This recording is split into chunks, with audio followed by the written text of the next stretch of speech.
event. Venue, the Labour House Temboga, Ipoba Hill. Date, Monday, April 29th, 2024. Time, 10 a.m. prompt.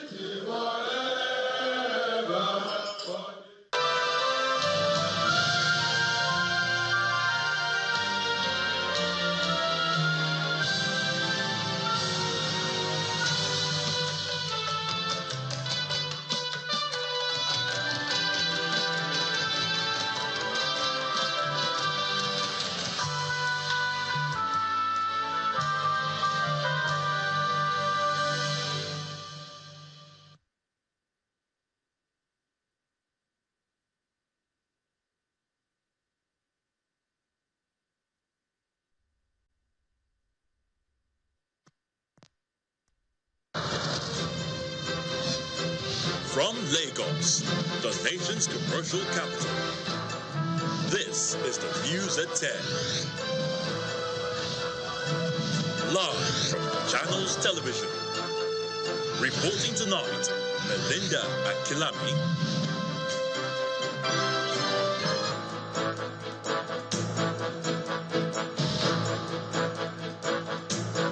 Hello and welcome tonight. It's a day of mourning in Rivers State as massive tanker explosion kills unconfirmed number of people, leaving over 50 vehicles damaged. Another gas-laden tanker crashes into a road barrier, killing one person in Ogun State. Young People's Party elects John Akinwumi as its candidate in the Ondo State governorship election as Labour Party members and obedience march in show of support for LP governorship candidate in Edo State, Olumide Akpata. EFCC confirms refund of over $760,000 paid to the American International School Abuja, allegedly by the former governor of Kogi State, Yahaya Bello, as school fees for his children. Mr. Bello's media office describes claim as false. And Hamas releases a video showing the first proof of life of 2 more hostages being held in Gaza after 202 days in captivity. And on business news tonight, foreign portfolio inflow into the domestic stock market.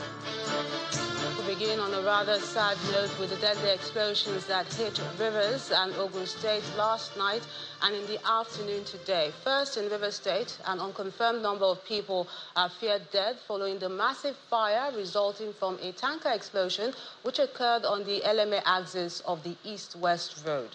Some bodies were found to have been burnt beyond recognition, while over 50 vehicles were destroyed. The governor has visited the scene of the incident and promised aid to the victims' families. There's a fire outbreak at the bridge right now. As you can see, numbers of vehicles going down. This is perhaps the most devastating of all accidents on the dilapidated Eleme-One section of the east-west road in Rivers State. The incident, which occurred in the evening of Friday, April 26, 2024, is said to have involved a petroleum tanker and another heavy-duty vehicle conveying fertilizer from a nearby Indorama Petrochemical Limited plant. That bus go burn now, that bus go burn now, that bus only hot. That bus don't smoke. That bus go burn, don't smoke, see smoke only come out. Don't burn. That bus don't burn. A day after, the casualty figures yet to be ascertained, but occupants of some of the vehicles, including a pregnant woman, were burnt beyond recognition and over 50 cars destroyed.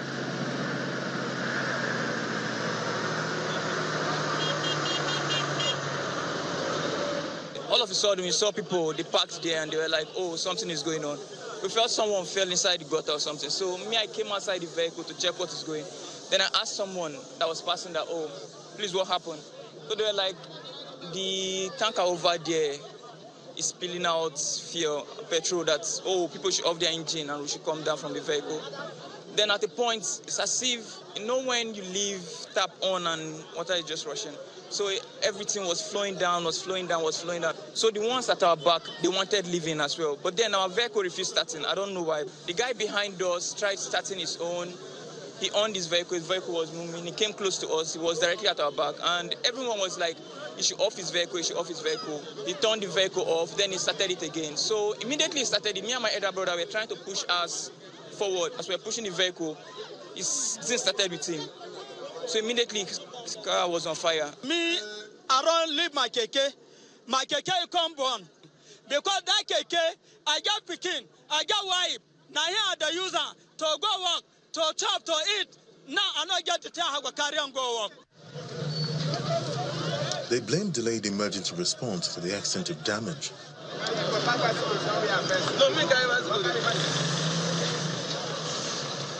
We need a prompt response team who respond to emergency like this. I'm sure if they were actually on ground, this casualty might not be up to this.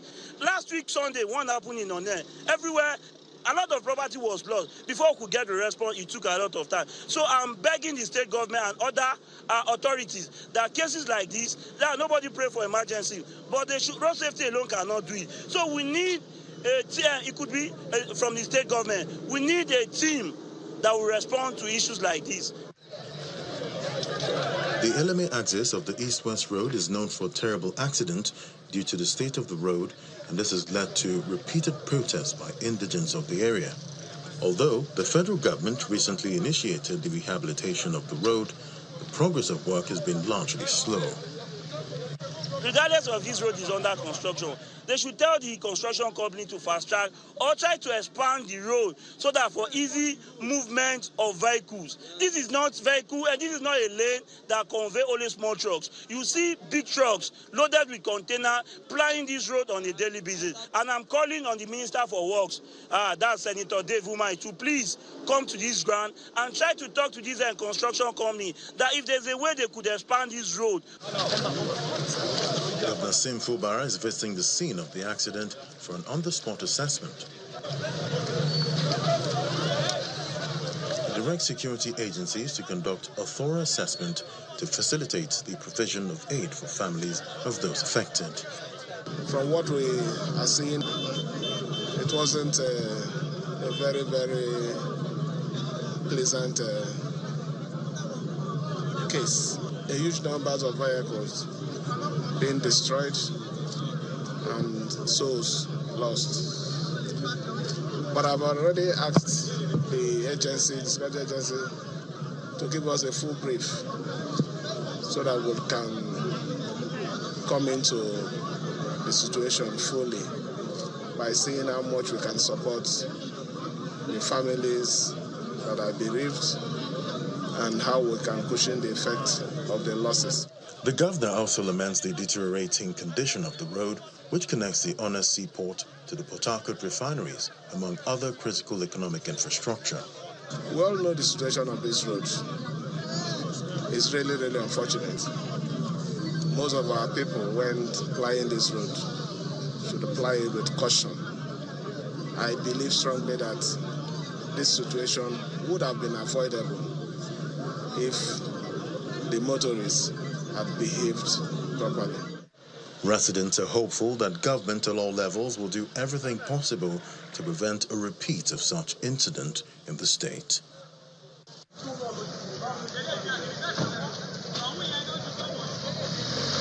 Similar development, one person has been confirmed dead and 2 others injured following an accident involving a tanker laden with gas, while 2 others sustained injuries at a popular market in Abeokuta, the Ogun State capital.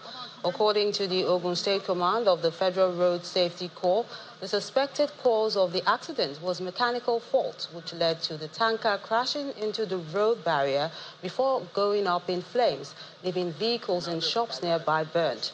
In a statement, the FRSC Chief Route Commander in the state, Florence Ope, explains that the fire service got to the scene almost immediately to put out the blaze.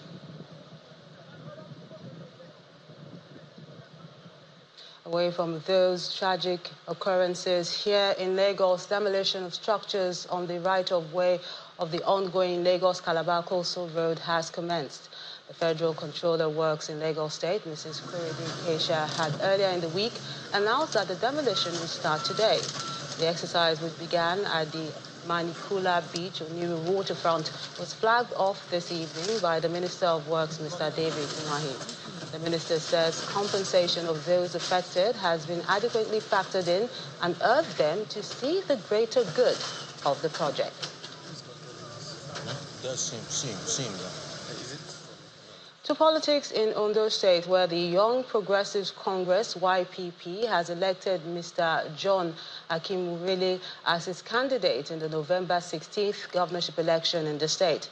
The primary election was held today in Akure, the state capital, where delegates from the 18 local government areas of the state converged for the exercise. At the end of the exercise, the chairman of the primary elections, Mr. Williams Moses, declared the results, saying that 89 out of the 90 accredited delegates voted for the aspirant. Now, we had 90 delegates. Out of the 90 delegates, we have 89 delegates voting yes to the aspirant. One is missing. He didn't come. And so we have 89 votes cast for the aspirant. And so, therefore, as the returning officer, I declare that Mr. John Otitoloju Akinmurele, having satisfied the requirement of the YPP electoral guidelines and the law, is hereby declared the winner and is returned elected as candidate.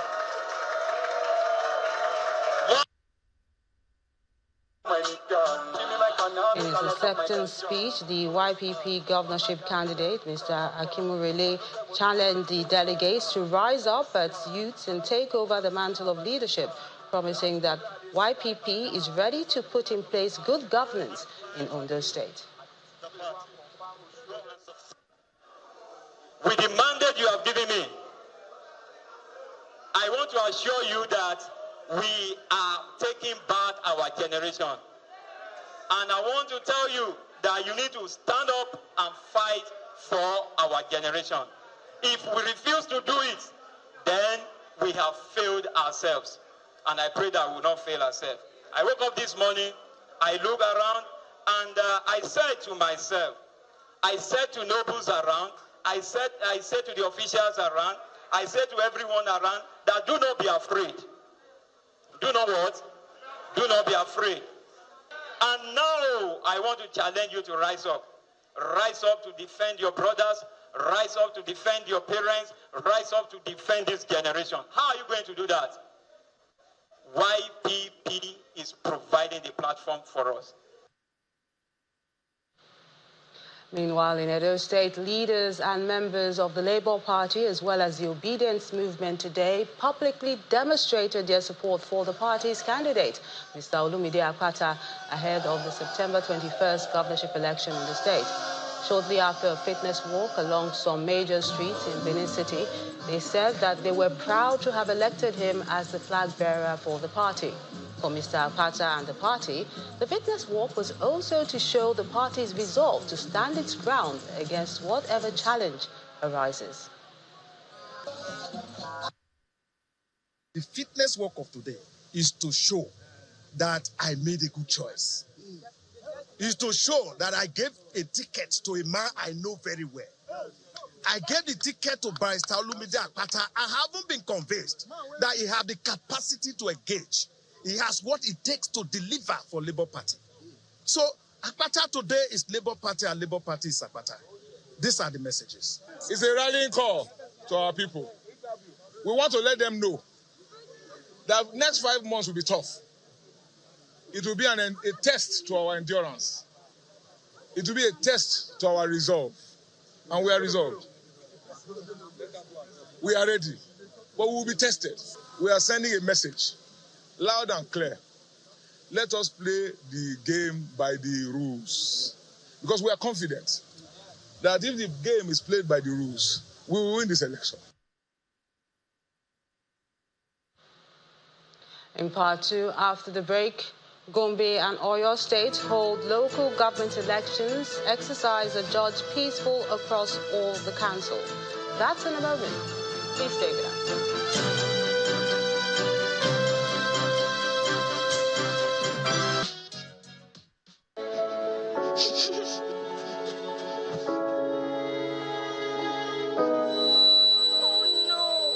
Again. It's human to feel pain.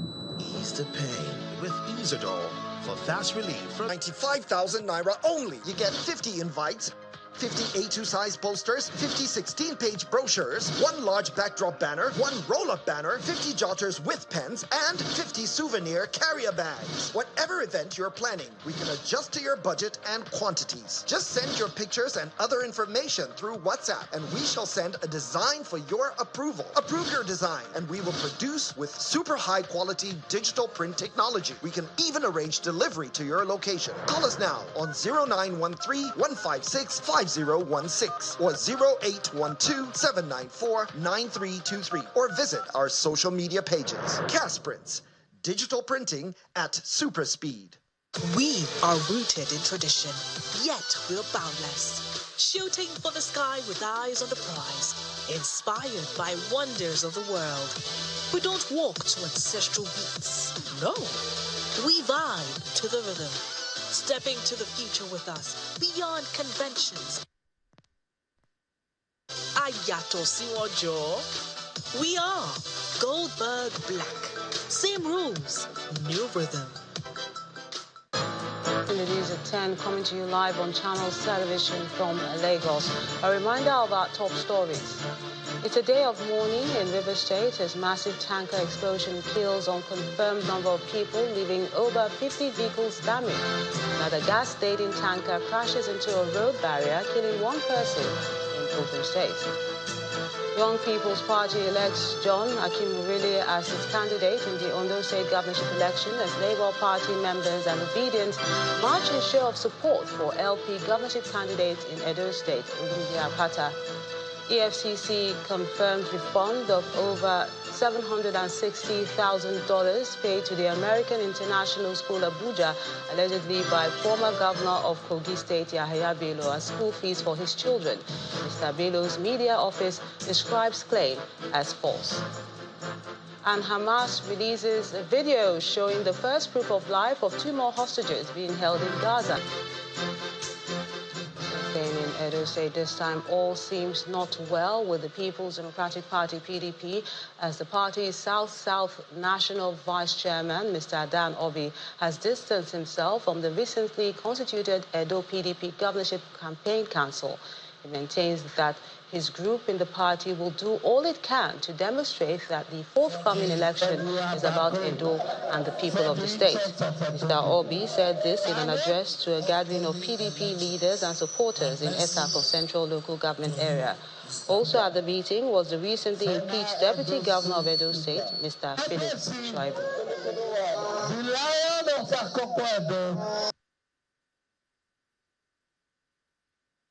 Seeing all the men of honor and women of honor at this country, I make bold to say I'm not part and parcel of this.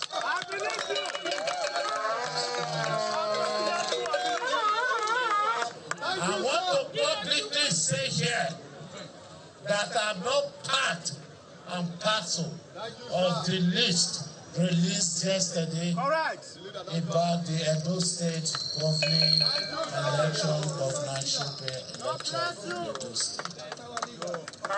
Let us not pretend about what the issues are.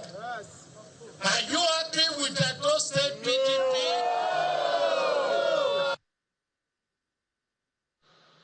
Over to Gombe State, where the State Independent Electoral Commission has conducted election in all 11 local governments of the state.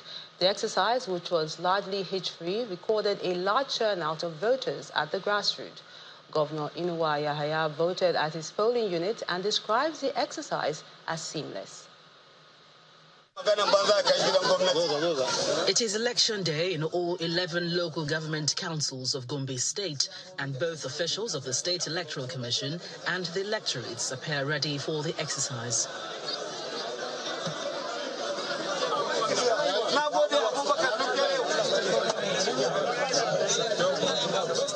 At the various polling stations, voters come ready to exercise their franchise.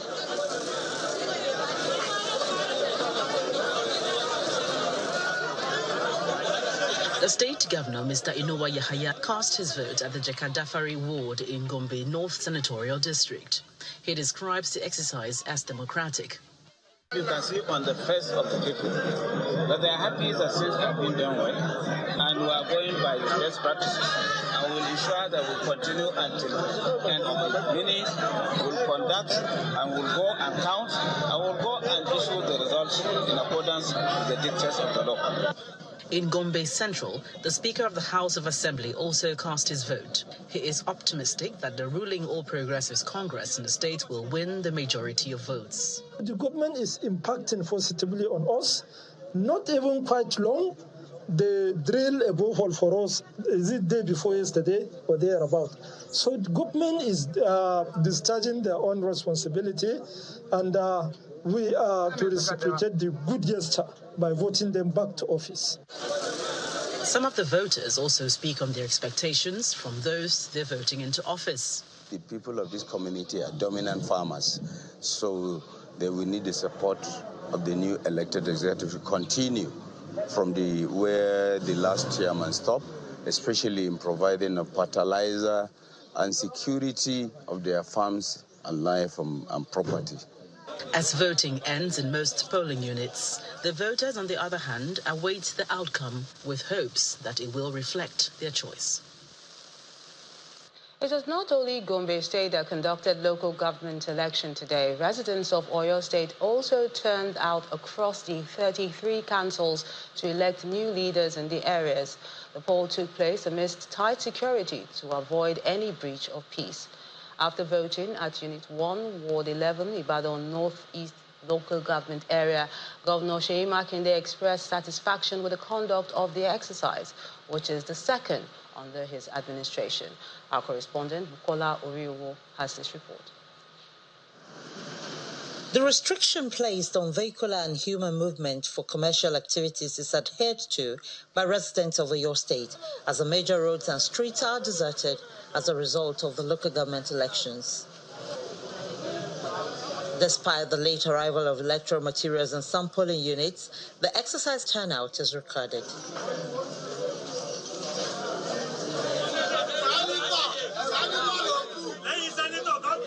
At the Ibadan Northeast Local Government Area, where the governor of Oyo State, Seyi Makinde, voted at Ward 11, Unit 1, and the atmosphere peaceful.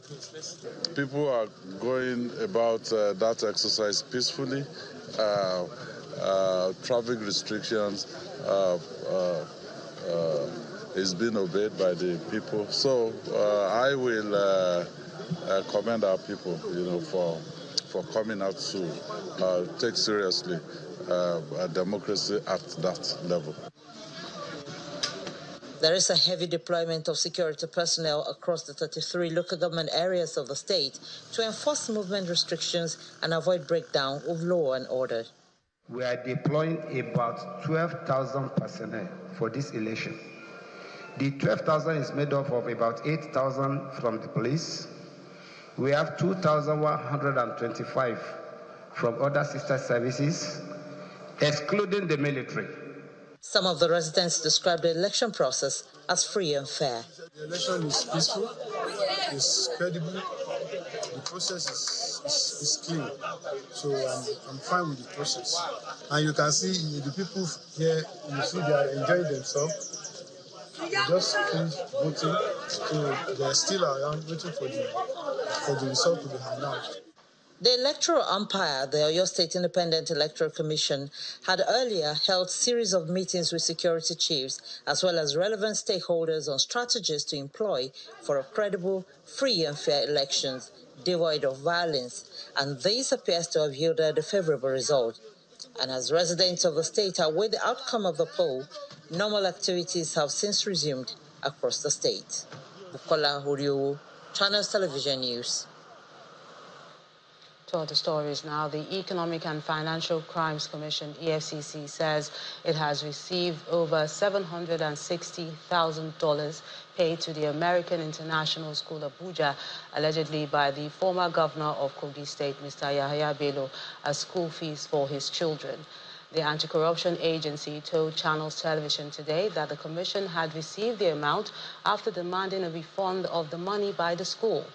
Over $845,000 was alleged to have been paid in advance as fees for Mr. Bello's children from the coffers of the Kogi State government. However, $760,910 was refunded after the school deducted the sum it says was for educational services already rendered. The EFCC chairman had revealed the payment to the school while briefing the media on the activities of the agency since he assumed office 6 months ago. This came after the agency declared the former governor wanted, following his evasion of arrest and refusal to appear before the Federal High Court Abuja to face trial over money laundering charges. Meanwhile, the media office of the former governor, Yahaya Bello, has described as false the claims that the American International School Abuja returned $760,000 as school fees paid in advance by the former governor. In a statement, Mr. Bello's media office explains that Mr. Bello did not pay $720,000 or $840,000 as alleged. It maintains that the former governor's children had attended the school before he became governor and had paid their school fees without fail and did not use funds belonging to the Kogi State government. It adds that the said payment is a subject of an ongoing litigation, and therefore Mr. Bello awaits the EFCC's proof in court. Back in Gombe State, which appears set to witness more development following a plan by the Dangote Group to set up an industry there. The president of the Dangote Group, Alhaji Aliko Dangote, dropped this hint during a visit to Governor Inuwa Yahaya. After the closed-door meeting, he addressed the media on his desire to take advantage of the human and natural resources that abound in Gombe, with particular reference to the 18 billion naira industrial park funded by the current administration in the state. What are the industries that are best suited here for us to establish and support His Excellency's efforts in terms of job creation and also to bring prosperity to the state. But I think he has done his best, as a government, in terms of laying down the policies of investment, because really government doesn't have any business investing in business, but they should support, which he has done his own. So I think we'll look at the possibilities of investing in Gombe State. I think I've had this discussion even just a few minutes ago with His Excellency, and we're looking at the possibilities of us looking into that cement, because the state should be one of the major producers of cement, because there is no cement factory in the entire Northeast. And this is a very, lucrative area in terms of cement production, because your neighboring countries like, states like Borno, where you can easily go to Cameroon, you can go to Chad, up to Central Africa. So if you produce even 20 times of what you are producing today here, it will be consumed. Business mogul also explained the reasons behind the decision by Dangote refineries to slash the price of diesel. According to the billionaire businessman, his decision was driven by patriotism, given the harsh economic environment, especially increasing food prices, which is affected by the cost of transportation. I think, it's just to demonstrate that, yes, we are very patriotic. And I think when we look at it, diesel actually affects the lives of everybody. Because even when you buy tomatoes, the most cost of, tomatoes today, for us, for example, in Lagos, is the cost of transportation. So even as to produce anything, major cost is diesel. So when we look at it, we say, okay, fine, I think let us try and see how we can bring in the cost, down, because there are some people that have actually, held on to the business for a very, very long time. So, I mean, they were profiteering, and I think we decided that, look, diesel should not be, we can afford to sell it, at 1,000 naira, which is about 60% drop. Areas like here, Borno, Bauchi, and Co., it was selling for almost 1,718. So, but right now, I'm sure, in the next few days, you will not buy diesel more than 1,000, even 100, anywhere in Nigeria. Still ahead on the news at 10, foreign portfolio investment and inflow into the domestic stock market stalled in the first quarter of 2024. That's on Business News. Join us again.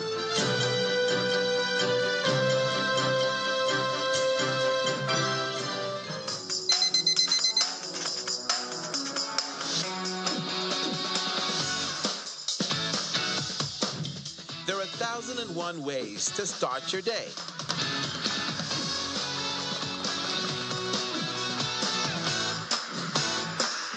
Whether you're in Lagos, Nigeria,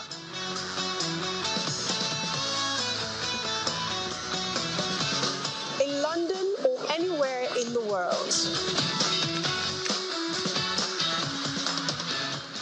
Or online. we all want a perfect start to our day, don't we? 7 a.m. Every weekday, we bring you a better way to start your day.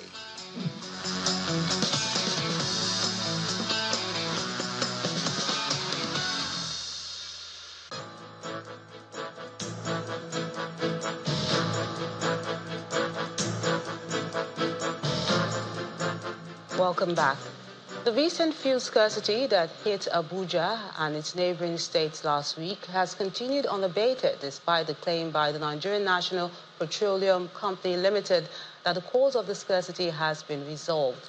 On Thursday, the Chief Corporate Communications Officer of the NNPC Limited said and attributed the current fuel situation to logistic problem. However, we drove around the town and found out that the situation is yet to improve.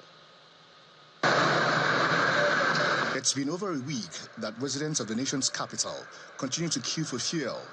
Long queues at fuel stations resurfaced in parts of Abuja on Thursday last week, with many motorists spending long hours on the queue.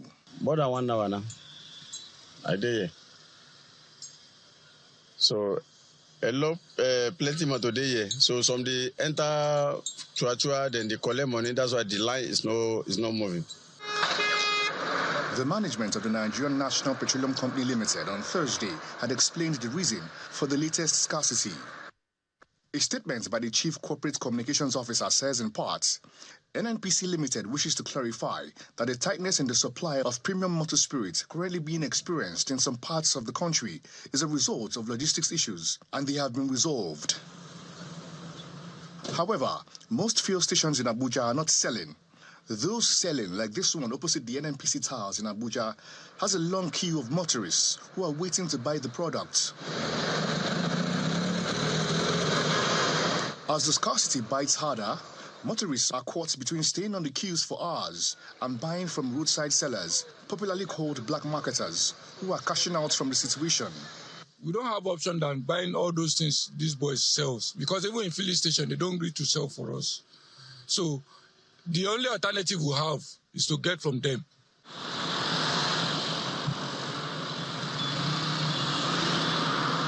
The situation is not different in Kaduna State, where most fuel stations are under lock and key. Since yesterday, I've been driving around to find where I can get fuel just for the children to go to school and me to drive around for my businesses. But no success. I just came here now. Nothing is happening. I've gone to the other one. There is no fuel. So we are waiting and calling on the government to come out clearly and say what the problem is. Is it that they are no longer selling fuel or what? For the few fuel stations that are selling, the pump price of petrol is between 670 and 690 naira per litre. Motorists here are lamenting the hardship as many leave the petrol stations in disappointment. I've been on this queue for almost 3 hours now. The next thing they say the fuel is finished. I feel bad. I feel bad. I feel like if I'm the government, if I'm the president of this country, I will seal up this filling station. Not only this one, most of these marketers, I will seal up their stations because what they are doing is bad. Not that they don't have this fuel, they have it, but they just don't want to give us fuel.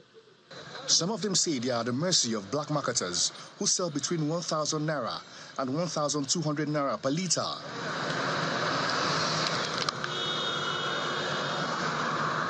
As the situation continues, many can only hope that the cause of this scarcity will be addressed quickly to ease the hardship on Nigerians. Some states in the country are at risk of experiencing flooding this year. That's if the prediction by the Nigerian Meteorological Agency, NIMET, is anything to go by. Also in an update, the Minister of Water Resources explained that 148 local government areas across 31 states are amongst the high-risk flood areas. In this report, we take a look at how the states in the southern part of the country are preparing to deal with the situation this year. Following the advent of the rains and the looming threat of floods, especially in the south-south region of the country, state governments are taking measures to prevent any major breach that could cause residents discomfort. In Cross River State, the government is desilting blocked drainage and rehabilitating roads in a bid to ensure free flow of water as the rains come down. It will interest us to know that this area have been engulfed with floods. Every time rain falls, people are always finding it difficult to pass. So it is important that we fix that drain, and that is what we have initiated. If you turn around here, you are going to see part of the drains that have been fixed. You're also seeing the asphalt that is done here.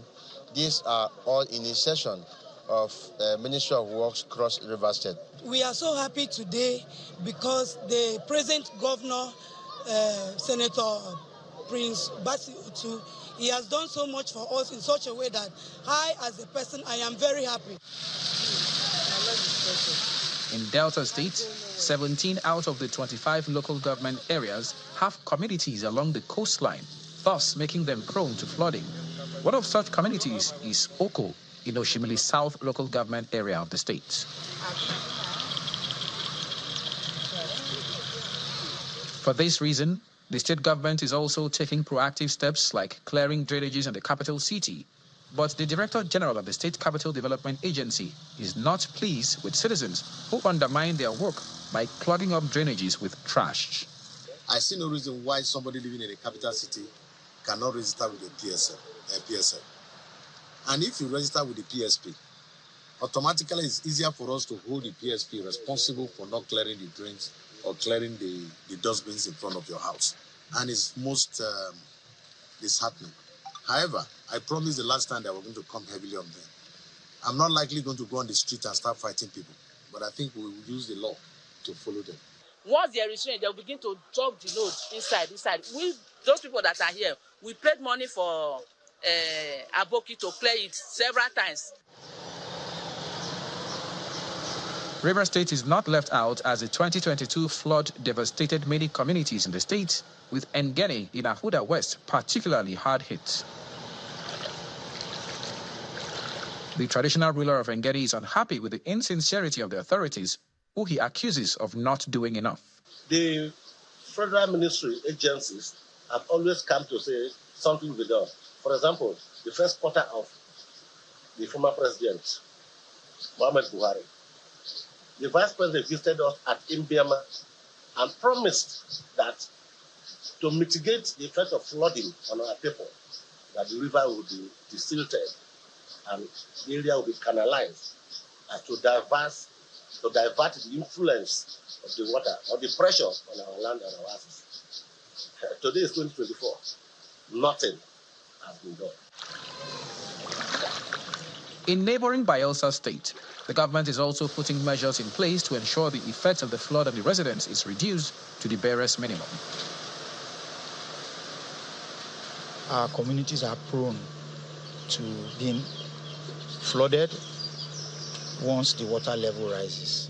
So what we have done is to build shore protection walls that have been built to prevent communities that are prone to flooding. One of the measures being put in place in Upper Ibom State is the construction of a 1.3-kilometer underground drainage tutting of drainage systems and resumption of monthly sanitation exercise to ensure all drainages are free of dirt to allow for free flow of water. We all must learn to keep our environment clean. Let's activate the laws. If we come to your environment, the health inspectors will begin to work. If we come to your place, find out that it's unkept, we'll give you a notice. Give you time. If we come back, it's still not clean, we now give you a summon to the sanitation court. So far, it's safe to say that the state governments are not leaving things to chance as they are taking preemptive steps to ensure that the effect of this year's flooding is not as devastating as that of 2022.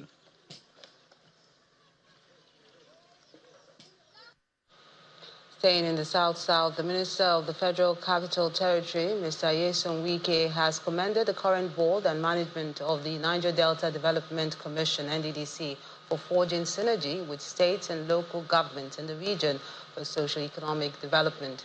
The minister, who was represented by Mr. Okechukwu Chinda, gave the commendation during the commissioning of the Omagwa International Market built by the NDDC in partnership with the Ikwere local government and named after Mr. Wike. Omagwa community in the Ikwere local government area of River State is agog as officials of the Niger Delta Development Commission are on ground for the commissioning of the Omagwa International Market constructed by the NDDC in partnership with Ikwere local government. Former governor of the state and FCT minister, Mr. Nyesom Wike, is represented by the minority leader of the House of Representatives. He commends the NDDC for its impact in the state and region. We want to commend you for what you have done. We also want to commend NDDC and her management. And we know from the crop of persons that are in charge of NDDC today that we are going to see a change from what we used to know NDDC for. The local government chairman appreciates the NDDC for the partnership. I am happy and proud to say that the Ikwere local government, as one of the local governments in the Niger Delta states, have keyed into that act to partner with NDDC to bring development to the local government people. This is the very first one, and I see this opportunity to encourage other local government chairmen to please come positively and present yourself with your proposals. NDDC under Dr. Samuel Ogbogu is working for the people of Niger Delta. And the NDDC boss reiterates the Commission's readiness to partner with any entity to boost development in the region. NDDC is also going to be commissioning the Ogbianembe Road, which is 29 kilometers, all on swamp. That was also a partnership between NDDC and SPDC. So in all of this, I'm only just giving us few examples of partnership. So we are open to partnership and partnering with any form, every level of government, even organizations who have the interests of the Niger Delta at heart. In the name of God the Father, Amen. In the name of God the Son, Amen. And in the name of God the Holy Spirit. The market, which is named after Mr. Nyesom Wike, is commissioned and inspected. It comprises 120 lock-up shops, 70 open stalls, a standard motor park, a police station, and a generator house.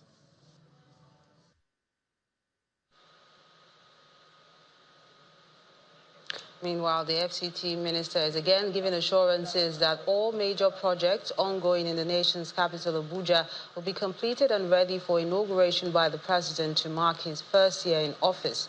Mr. Wike, who embarked on the tour of some of the projects, including the vice president's office, residence, the Apo flyover, the Asokoro interchange, and other sites, thanked President Bola Tinubu for giving him the needed support to meet the expected deadline.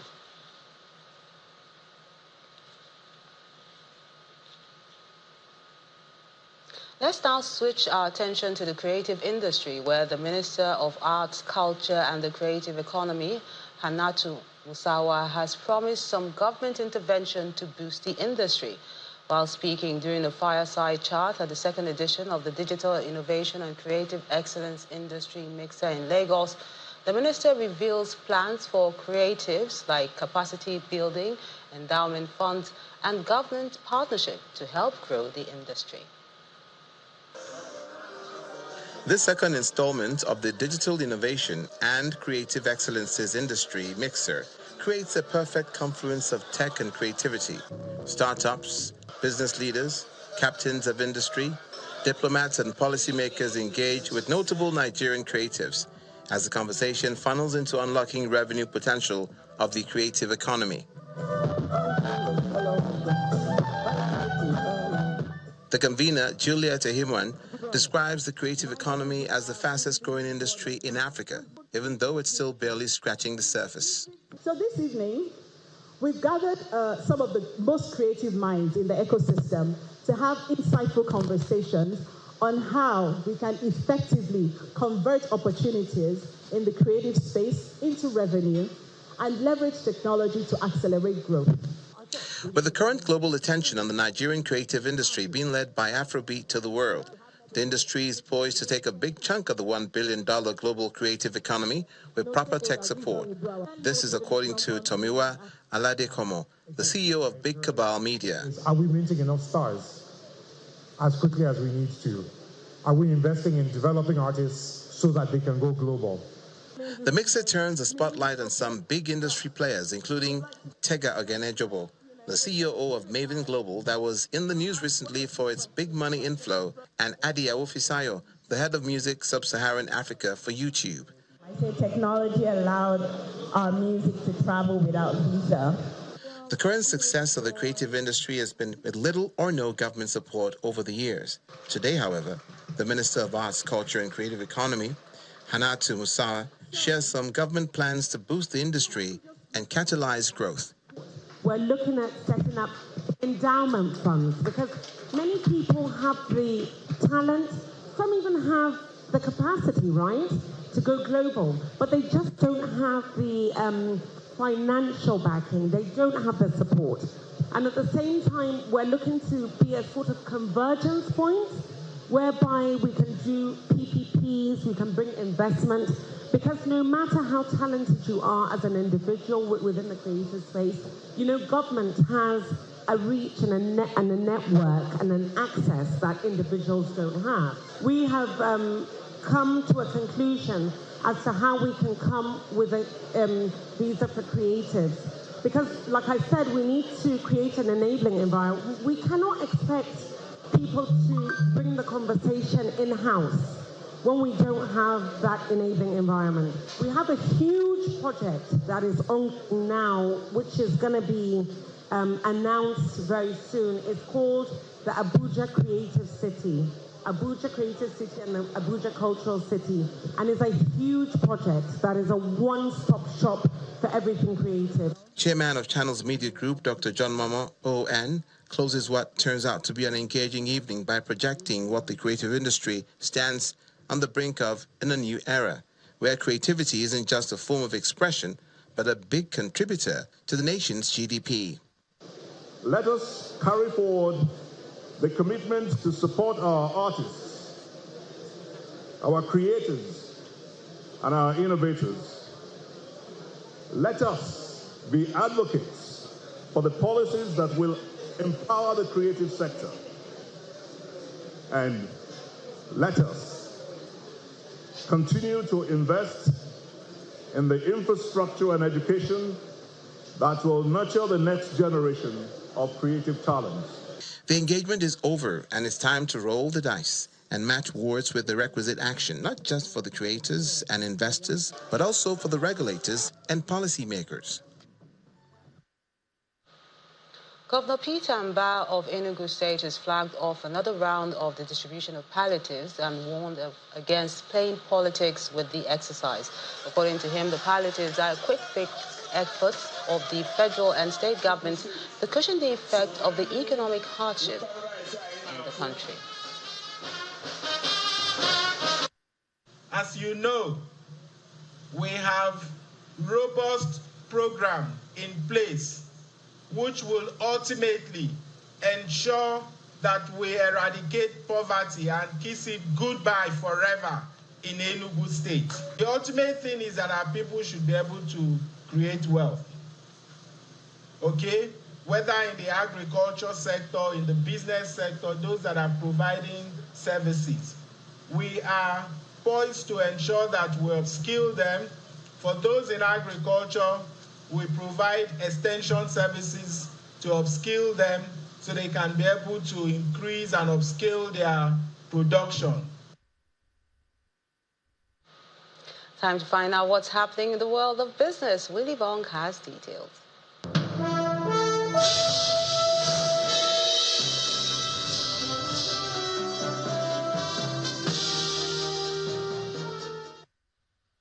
Thank you, Melinda. We begin with the FX reserves, which had halted its 5-week decline this week.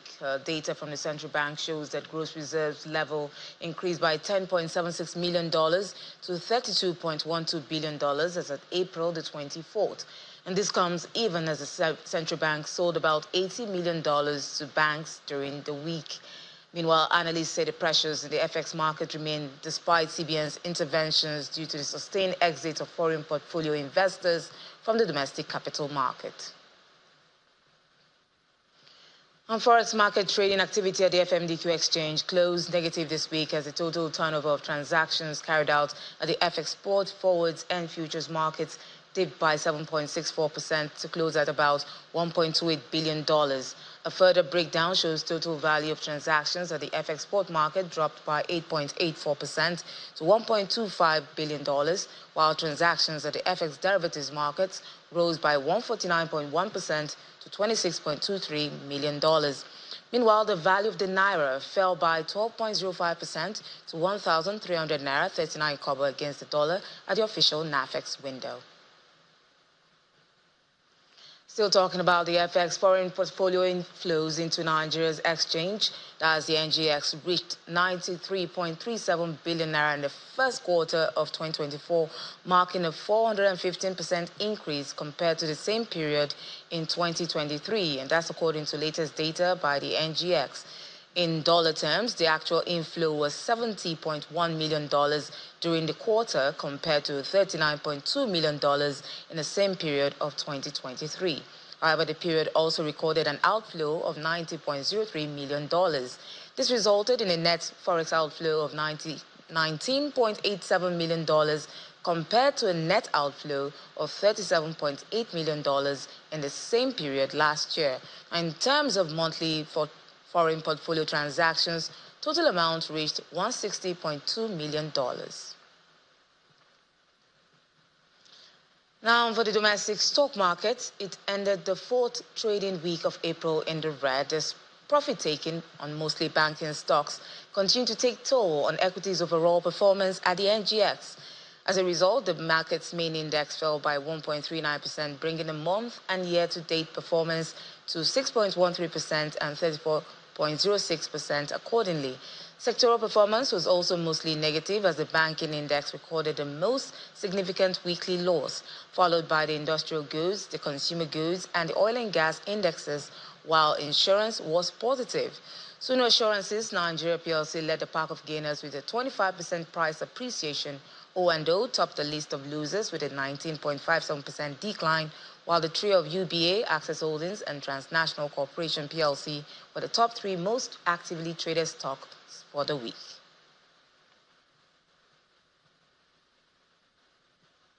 And now it's over to Benny in Abuja for sports news.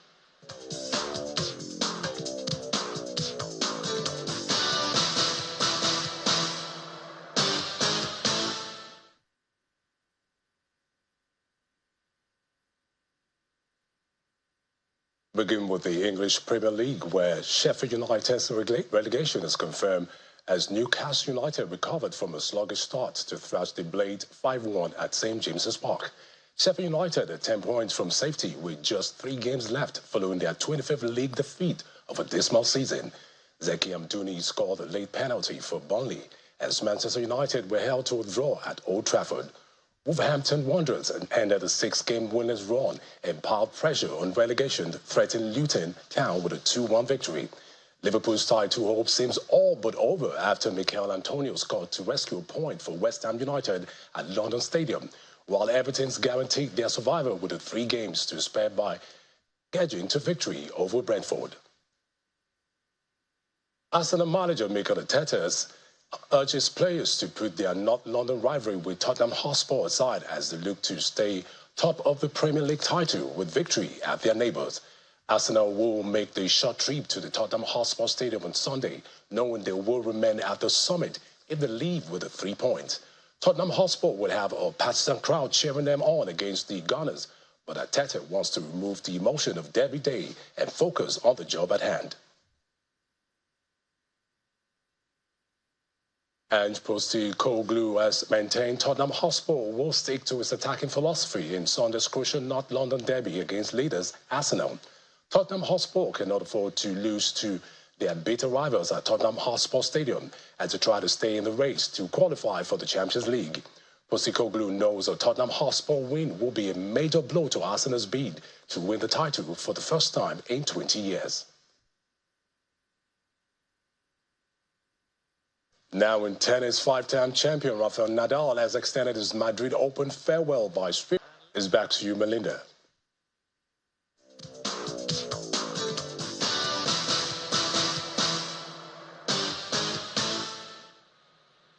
Many thanks, Benny. On the international scene, Hamas has reportedly published a video showing the first proof of life of 2 more hostages being held in Gaza after over 200 days following its attack on Israel on October the 7th, 2023. In the undated footage, Omri Miran says he has been held captive for 202 days, while another hostage, Keith Siegel, mentions the Passover holiday, indicating the clips were filmed recently. Responding to the video, their families urged the Israeli government to secure a new deal for the release of the hostages. Mr. Siegel, a U.S. citizen, was kidnapped with his wife, Aviva, though she was released in November during a brief truce. And the main news again. It was mourning and pain today after the massive tanker